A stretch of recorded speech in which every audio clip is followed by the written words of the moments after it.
formula again in a moment. The second question, though, that I want to practice together is, what if I decided I would like to meet my friend smack in the middle? I want to meet them for lunch, and I don't want to travel any more than they traveled. Exactly the same amount, equidistant, okay? That would be what we call the midpoint, MP, midpoint. To find the midpoint, let's think about this for a moment. We can kind of see where it's going to be. It's half of the distance, right? So if the distance is 4.24 miles, we should each be going half of that distance, right, to land at that middle location. But what we want to do is to be able to know the location's coordinates, right? The x and the y coordinate for where our location is, okay?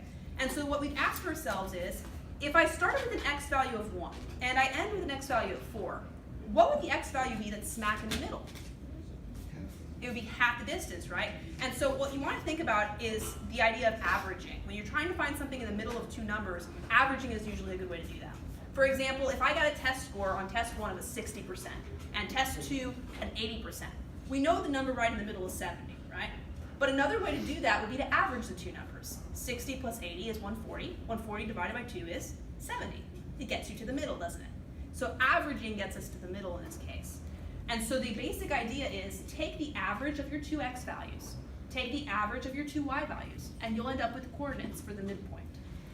To write that out, x1 gets added to x2, and you divide it in half. y1 gets added to y2, and you cut it in half. That's the average x value and the average y value. So in this case, we could work that out, couldn't we? So in our example, the first x value was a 1, so 1. The second x value was a 4, so 4. The first y value was a 1.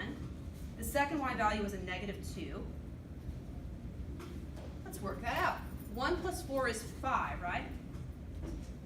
So I could write 5 over 2 if I kept it as a fraction, or 2.5 as a decimal. And I could write -1 over 2 as a fraction, or -0.5 as a decimal.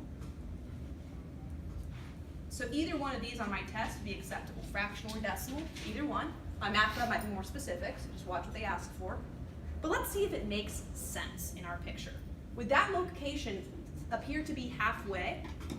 If I went 2.5 from the origin, right? If I go 2.5, so 1, 2, and a half, and then down half a unit, there I am. That looks about right, doesn't it? So now I know the exact precise location of where we should be meeting. Okay. Yes, ma'am. So we just gonna make 1 and 1 be x value and 4 negative 2 y values. That's what you're saying? So it's always implied in order pair. This is your x and this is your y, right? Right, because this on the x line, that's on the y line. Exactly. Okay. So since these were our points, we use those as our x's and our y's.